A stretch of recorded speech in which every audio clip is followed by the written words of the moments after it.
masuk ke materi, izinkan kami memperkenalkan diri masing-masing. Nama saya Najwa Purwani. Nama saya Dini Amalia Farizi. Nama saya Putri Wulandari. Silakan disimak video berikut. Definisi modal kerja. Modal kerja adalah anggaran keuangan yang dibutuhkan oleh entitas guna mencakupi kepentingan kegiatan operasi yang dibutuhkan entitas untuk kegiatan hariannya. Konsep modal kerja. Terdapat 3 konsep modal kerja yang terdiri dari A. Konsep kuantitatif atau gross working capital. Konsep ini berisi mencakup seluruh unsur aktiva lancar. Konsep ini dikenal juga sebagai modal kerja bruto. B. Konsep kuantitatif. Konsep ini mencakup perbedaan di antara aset lancar dengan hutang lancar. Yang C. Konsep fungsional. Konsep berikut menyatakan anggaran yang digunakan entitas ketika menghasilkan keuntungan saat ini yang selaras dengan maksud entitas dalam satu jangka waktu tertentu. Peranan modal kerja. Modal kerja lebih baik disediakan dalam jumlah yang mencukupi karena dapat menjamin perusahaan dapat melakukan kegiatan operasional secara lebih ekonomis dan agar perusahaan terhindar dari kondisi krisis keuangan. Nah, selanjutnya kita akan ke materi jenis modal kerja, di mana modal kerja ini ada beberapa ahli yang berpendapat. Nah, yang pertama itu modal kerja dibagi menjadi 2 bagian, yang dimana ada modal pasif dan modal aktif. Nah, modal aktif adalah merupakan modal yang bentuk atau rupanya dapat ditunjukkan atau yang terdapat di samping debit dari neraca. Sedangkan modal pasif adalah jenis modal yang sumbernya dapat ditunjukkan atau modal yang terdapat di samping kredit dari neraca. Nah, selanjutnya ada menurut A.W. Taylor menyatakan bahwa modal kerja dibagi ke dalam bentuk yang pertama ada modal kerja permanen, yang dimana definisinya adalah modal kerja yang harus selalu ada dalam perusahaan untuk operasionalnya dalam memenuhi kebutuhan dari konsumen. Nah, modal kerja permanen ini dibagi lagi menjadi kedua bagian, di mana ada modal kerja primer dan modal kerja normal, yaitu di mana modal kerja yang harus ada pada tingkat produksi normal. Sedangkan yang dimaksud modal kerja primer tadi adalah modal kerja minimal yang harus ada untuk menjamin perusahaan untuk tetap beroperasi. Selanjutnya, yang kedua ada modal kerja variabel, di mana maksudnya modal kerja yang jumlahnya berubah-ubah sesuai dengan perubahan kegiatan atau kegiatan lain yang mempengaruhi perusahaan. Berikut modal kerja variabel dibagi menjadi beberapa bagian lagi. Yang pertama ada modal kerja musiman yang merupakan dana untuk mengantisipasi adanya fluktuasi kegiatan perusahaan. Yang kedua ada modal kerja skill, merupakan dana yang jumlah kebutuhannya dipengaruhi oleh fluktuasi konjungtur. Dan yang terakhir ada modal kerja darurat, di mana dana kebutuhannya dipengaruhi keadaan yang terjadi di luar kemampuan suatu perusahaan. Lalu yang terakhir ada menurut Kashmir, dia berpendapat kalau modal itu dibagi menjadi 2. Yang pertama ada gross working capital dan yang kedua ada net working capital, di mana gross working capital ini bermaksud aktiva lancar secara keseluruhan meliputi kas, bank, surat berharga, piutang, dan aktiva lancar lainnya. Sedangkan net working capital adalah seluruh komponen aktiva lancar dikurangi dengan seluruh total kewajiban lancar. Nah, utang lancar meliputi utang dagang, utang wesel, utang bank jangka pendek atau kurang lebih dari 1 tahun, utang gaji, utang pajak, dan utang lain-lainnya. Nah, selanjutnya itu ada kebijakan pengelolaan modal kerja, yang dimana ada kebijakan konservatif atau kebijakan kehati-hatian.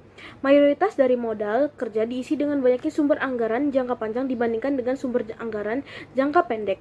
Sumber dana jangka panjang memenuhi modal kerja permanen dan sejumlah variabel lainnya. Berbeda dengan sumber daya jangka pendek yang lebih memenuhi sebagian modal kerja variabel, tingkat keamanan perusahaan atau margin of safety perlu diperhitungkan dengan baik dengan memiliki kebebasan dalam pelunasan.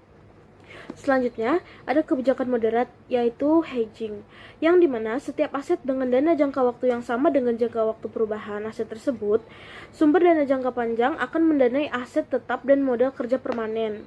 Sedangkan sumber dana jangka pendek akan mendanai aset dan modal kerja yang sifatnya variabel. Nah, kebijakan ini berdasarkan prinsip matching principle, di mana dalam kebijakan moderat ini resiko yang akan dihadapi adalah masalah sulitnya memperkirakan jadwal arus kas bersih, dan utang yang harus dibayarkan yang terjadi akibatnya ada penyimpangan aliran kas yang diinginkan. Lalu yang selanjutnya ada kebijakan agresif, di mana kebijakan agresif ini dimaksudkan kebutuhan jangka pendek akan memenuhi kebutuhan dana jangka panjang. Kebijakan berikut mengutamakan keamanan, sehingga tingkat profitabilitasnya pun menjadi lebih kecil, yang diakibatkan karena margin of safety yang sangat tinggi. Perusahaan tak takut untuk mengambil risiko besar dan mengharapkan keuntungan yang tinggi dalam metode trade-off. Nah, selanjutnya kita akan beralih ke komponen modal kerja, di mana komponen modal kerja ini terbagi menjadi atas dasar aktiva lancar dan utang lancar, di mana aktiva lancar adalah aktiva yang diharapkan untuk dicairkan atau ditukarkan menjadi uang tunai, dijual, atau dikonsumsi dalam periode berikutnya, yang dimaksud di dalam 1 tahun paling lama atau dalam perputaran kegiatan perusahaan normal.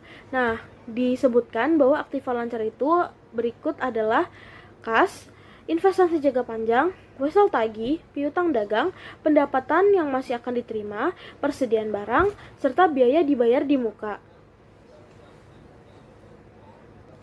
Nah, selanjutnya ada utang lancar, di mana utang lancar ini merupakan tanggung jawab atau utang perusahaan yang bagian lainnya harus segera dilunasi, dan jangka waktu utang lancar adalah kurang dari 1 tahun.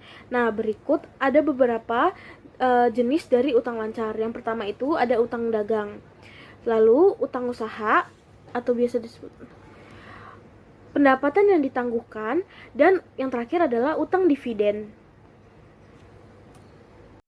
Oke, selanjutnya ada faktor yang mempengaruhi modal kerja. Yang pertama ada tipe perusahaan.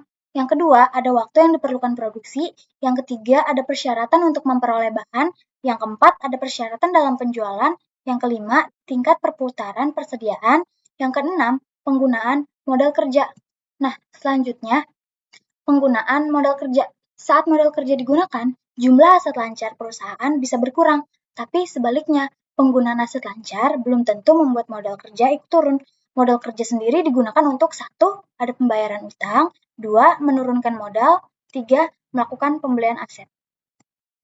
Kesimpulan dari modal kerja adalah aset lancar yang digunakan untuk operasional harian perusahaan. Jenis-jenisnya meliputi modal kerja permanen, variabel, musiman, dan darurat. Manajemen modal kerja bertujuan untuk menjaga keseimbangan antara kas, piutang, persediaan, dan utang lancar.